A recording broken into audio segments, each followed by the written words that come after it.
Chess. Bharat से दुनिया तक का सफर चेस का इन्वेंशन इंडिया में हुआ, यह हमें पता है, लेकिन जो चेस आज हमारे सामने है वो भारत के असली वर्जन से काफी अलग है।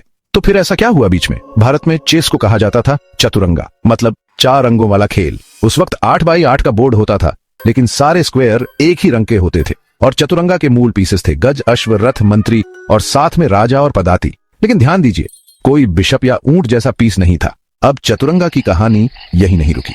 ये खेल भारत से निकला और फारस यानी पर्शिया पहुंचा। वहां इसे कहा जाने लगा शतरंज। जब यह खेल अरब देशों में फैला तब एक दिलचस्प बदलाव हुआ।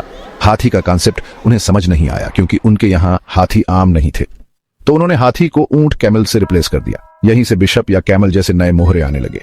अब सवाल आता है, ये काले सफेद स्क्वायर कहां से आए? जब चेस मध्यकालीन यूरोप पहुंचा तो वहां के आम लोग ज्यादातर अनपढ़ थे। गेम को समझना उनके लिए मुश्किल था। तो चेस को आसान और विजुअली समझने लायक बनाने के लिए लाइट और डार्क स्क्वायर्स का पैटर्न इंट्रोड्यूस किया गया। इसने गेम को आम जनता तक पहुंचा दिया।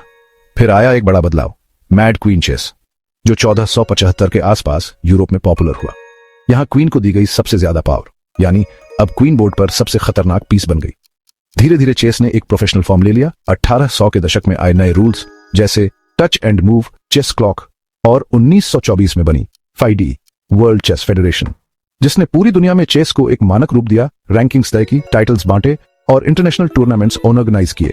आज चेस सिर्फ एक बोर्ड गेम नहीं, बल्कि एक सम्मानित स्पोर्ट बन चुका है, जहां हर चाल, हर मूव में छुपा है हजारों साल पुराना इतिहास।